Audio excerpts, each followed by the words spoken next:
رانا ثناء اللہ صاحب ہمارے ساتھ موجود ہیں، ان سے بات کرتے ہیں۔ مشیر ہیں وزیر اعظم کے برائے سیاسی امور۔ شکریہ رانا صاحب، آپ نے وقت دیا۔ رانا صاحب، سب سے پہلے تو بنیادی سوال یہ ہے آپ سے، اور ایک تسلی، ایک احساس ہے عوام میں کہ پاکستان نے بھارت کے ساتھ جو کیا ہے، فوری طور پر تو اب اس کی جرت نہیں ہوگی کچھ دوبارہ کرنے کی یا دوبارہ شرارت کرنے کی۔ کیا حکومت بھی ایسا سمجھتی ہے، یا ابھی بھی یہ خدشہ ہے موجود، یا یہ خطرہ منڈلا رہا ہے ہمارے سروں پر؟ دیکھیں، اس میں ہم نے کیا کچھ نہیں ہے، ہم نے صرف اپنا مؤثر دفاع کیا ہے۔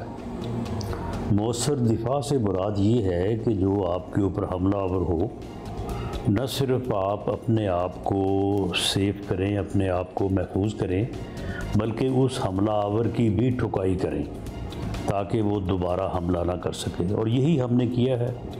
وہ جو 5 جہاز گرائے ہیں، وہ وہی جہاز تھے جو فضا سے میزائل داغ رہے تھے پاکستان میں مختلف سویلین اور ملٹری ٹھکانوں کے اوپر۔ اور اس کے بعد 10 مئی کی صبح بھی انہی جگہوں کو جو ہے وہ ٹارگٹ کیا جہاں سے میزائل جو ہے وہ برسائے گئے پاکستان پہ مختلف ایئرپورٹس کے اوپر اور سول جو ہے وہ آبادی کے اوپر۔ تو ہم نے ایک اپنا مؤثر دفاع جو ہے وہ کیا ہے، اور تسلی اس بات کی ہے، اعتماد اس بات کا ہے پوری قوم کو، اور اللہ کا شکر بھی ہے کہ ہم جو یہ کہتے تھے کہ ہم اپنا دفاع کرنے کی صلاحیت رکھتے ہیں، خواہ ہندوستان کتنی ہی بڑی طاقت کیوں نہ ہو، اور اگر کوئی موقع آیا تو ہم اپنا مؤثر دفاع کر کے دکھائیں گے۔ تو اس میں اللہ تعالیٰ نے جو ہے وہ ہماری افواج کو، ہماری افواج کی لیڈرشپ کو، حکومت کو، اور تمام سیگمنٹ آف سوسائٹی کو، خواہ وہ میڈیا ہو، خواہ وہ فورن محاذ پہ ڈپلومیٹک جو ہے وہ محاذ ہو، یا اکانومی سائڈ پہ ہو، تو سبھی نے جو ہے وہ اپنی اپنی جگہ پہ بڑا مؤثر کام کیا ہے، اور اس میں ملک کی جو ہے وہ نہ صرف جو ہے وہ عزت میں اضافہ ہوا ہے، بلکہ پوری اسلامک ورلڈ میں جو ہے کہ خوشی کی لہر دوڑی ہے۔ ہاں صاحب، یہ بھی بتائیے گا کہ مشرقی بارڈر کو محفوظ ثابت کرنے کے بعد ایک مرتبہ پھر سب کی نظریں جو ہیں اس طرف ہیں کہ مغربی بارڈر پر جو کچھ ہو رہا ہے اسے کیسے سنبھالا جائے۔ تو آج کل قوم بھی متحد ہے، مورائل جو ہے وہ بہت زیادہ ہائی ہے، تو کیا خیبر پختونخوا، بلوچستان میں شر پھیلانے والوں کو بھی سیٹ کرنے کا ٹائم نہیں آ گیا؟ دیکھیں، جو مغربی محاذ کی آپ نے بات کی ہے، وہاں پہ دیکھیں ان کو سیٹ کرنے سے مراد یہ ہے کہ وہاں پہ کوئی ایسا یعنی خطرہ یا کوئی ایسی وہاں پہ صورت نہیں ہے کہ وہاں پہ کوئی 1 انچ جگہ کے اوپر بھی کوئی شرپسند یا دہشت گرد جو ہے ان کا قبضہ ہو، یا وہ قبضہ کر سکیں، یا وہ ہماری مسلح افواج سے جو ہے وہ لڑ سکیں۔ ایسی کوئی صورت نہیں ہے۔ یہ بلوچستان میں کو ان کی ٹوٹل تعداد جو ہے وہ کوئی 2-2.5 ہزار ہوگی، اور ادھر کے پی کے سائڈ کے اوپر کوئی 4-5 ہزار ہوں گے۔ وہ لوگ جو ہے وہ صرف ایک یعنی جو ہے وہ گوریلا ہتھ کنڈے کہ کسی کو جو ہے وہ خود کچھ بمبار بنا کے بھیج دیا، کسی جگہ پہ جا کے جو ہے وہ کوئی بم نصب کر دیا، تو اس طرح کی جو ہے وہ کارروائیاں کرتے ہیں۔ کوئی ویرانے میں دیکھا کہ کوئی بس جا رہی ہے، ویگن جری اسے روک لیا، روک کے وہاں پہ جو ہے وہ لوگوں کو اتار کے بے گناہ بے قصور لوگوں کو قتل کر دیا، شہید کر دیا۔ ٹرین کو جو ہے وہ 30-35 لوگوں نے مل کے جو ہے اس کو اغوا کر دیا۔ تو اس قسم کی جو دہشت گردی کی کارروائیاں ہیں وہ کرتے ہیں، اور کرنے کے بعد جو ہے وہ ایک تو ویسے وہ ماؤنٹینی ایریا ہے، پہاڑی ایریا ہے، وہاں پہ چھپنا آسان ہے، پھر دوسرا یہ بھی ہے کہ وہی پہاڑی سلسلہ جو ہے وہ پھر افغانستان میں چلا جاتا ہے، تو دوسری طرف چلے جاتے ہیں۔ وہاں پہ سیف ہیونز ہیں ان کے لیے، وہاں پہ ان کو غیر ملکی سپورٹ حاصل ہے، وہاں پہ ہمارے جو ہے وہ وجود کے دشمن ملک ہندوستان کی ان کو فنڈنگ بھی حاصل ہے، ٹریننگ بھی حاصل ہے، اسلحہ بھی حاصل ہے، ہر چیز موجود ہے۔ تو اس طرح سے جو ہے وہ ایک صورت جو ہے وہ بنی ہوئی ہے۔ باقی کسی 1 انچ جگہ پہ بھی نہ بلوچستان میں نہ KPK میں ان کی رٹ نہیں ہے.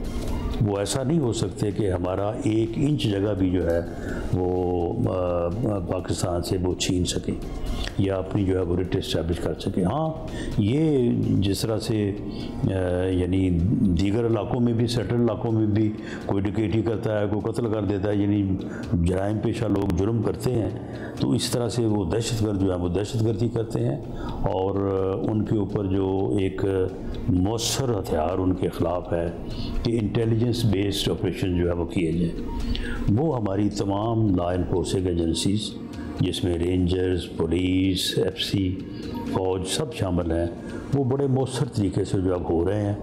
اور آپ یہ دیکھ رہے ہیں کہ بڑی بھاری تعداد میں ان دہشت گردوں کو جہنم واصل جو ہے وہ کیا جا رہا ہے. اور یہ سلسلہ جو ہے وہ آنے والے دنوں میں اس کو اور مؤثر اور جو ہے وہ ڈیٹرنٹ جو ہے وہ بنائے جانے کی جو ہے وہ پروگرام ہے.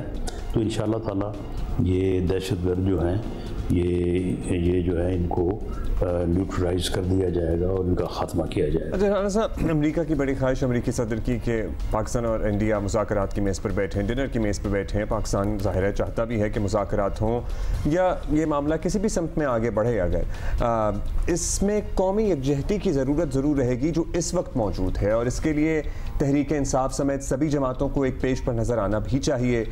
تو کیا ایسی صورتحال میں حکومت PTI کے لیے کچھ نرمی, کچھ سافٹ کارنر, کچھ ریلیکسیشن دکھانے کا ارادہ رکھتی ہے؟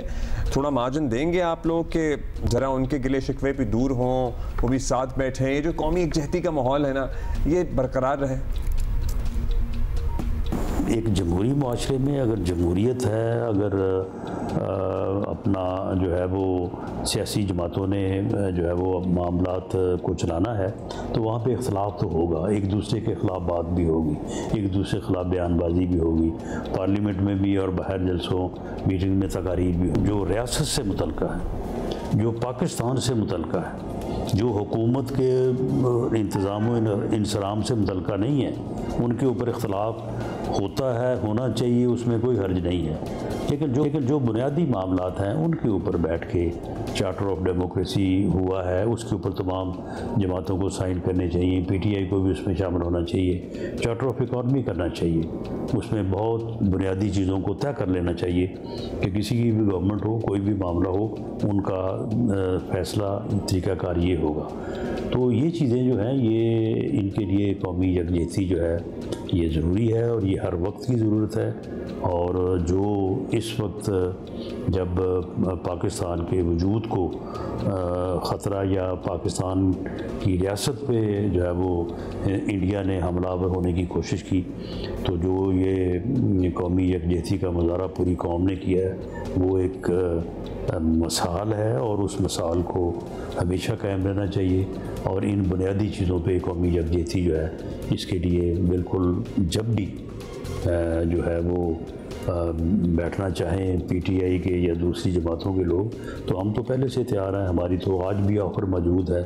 آپ کے علم میں ہے کہ جب یہ واقعہ چل رہے تھے تو پرائم منسٹر نے آن دی فلور آف دی ہاؤس اپنی اپوزیشن کی تمام جماعتوں کو یہ کہا تھا, بلکہ ان کو یہ آفر کی تھی کہ آپ اسپیکر چیمبر میں آئیں, میں وہاں پہ آپ کے ساتھ بیٹھنے کو تیار ہوں, اور قومی یکجہتی اور جو بنیادی اہمیت کے معاملات ہیں ان کے اوپر بیٹھ کے ہم اتفاق رائے جو ہے وہ ہم کر سکتے ہیں, اور اس کے اوپر میں بات کرنے کو تیار ہوں. تو اس کے لیے PMLN کی طرف سے یا موجودہ گورنمنٹ کی طرف سے تو بالکل جو ہے وہ ایک واضح لائن ہے کہ ہم اس کے لیے ہر وقت اور ہر کسی کے ساتھ بیٹھنے کو تیار. چلیے جی, بیٹھنے کو تیار. اچھا رانا صاحب, ایک اور ایک انفارمیشن چاہیے آپ سے اگر آپ دے سکیں. گزشتہ 10-15 دنوں میں جو کچھ ہوا, بہت سے لیگی رہنما کا یہ اصرار ہے کہ میاں نواز شریف نے کچھ ایسا کردار ادا کیا جو کہ گیم چینجر ثابت ہوا. آپ کی معلومات میں ایسا کیا تھا, کیا انہوں نے کیا جو کہ which was actually a game changer اس سیناریو میں؟ نہیں دیکھیں, یہ ٹیم ورک ہوا ہے. اس میں پولیٹیکل لیڈرشپ, اس میں ملٹری لیڈرشپ جو ہے وہ سبھی نے ایک بہت ہی مؤثر رول جو ہے وہ ادا کیا ہے. اور اس رول کی بنیاد یہ تھی کہ سب نے آپس میں بیٹھ کے مشاورت کے ساتھ اور ایک دوسرے کو اعتماد میں لے کے جو ہے وہ قدم اٹھائے ہیں. تو میاں نواز شریف صاحب کیونکہ ہمارے قائد ہیں, PMLN کی گورنمنٹ خواہ وہ مرکز میں ہے یا پنجاب میں ہے, تو لازم تھا کہ ان کے ساتھ جو ہے وہ ہر معاملے میں مشورہ کیا جائے.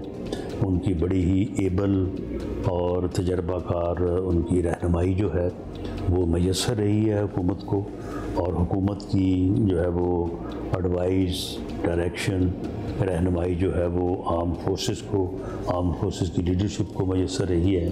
تو اس طرح سے جو ہے وہ ایک ٹیم کے طور پہ تمام محاذوں پہ, وہ میڈیا کا محاذ ہو, وہ ملٹری محاذ ہو, وہ سیاسی محاذ ہو, وہ ڈپلومیٹک معاملہ ہو, وہ دوست ممالک کے ساتھ رابطے کی بات ہو, تو سبھی جگہ پہ جو ہے وہ ایک ٹیم کے طور پہ جو ہے وہ کام ہوا ہے.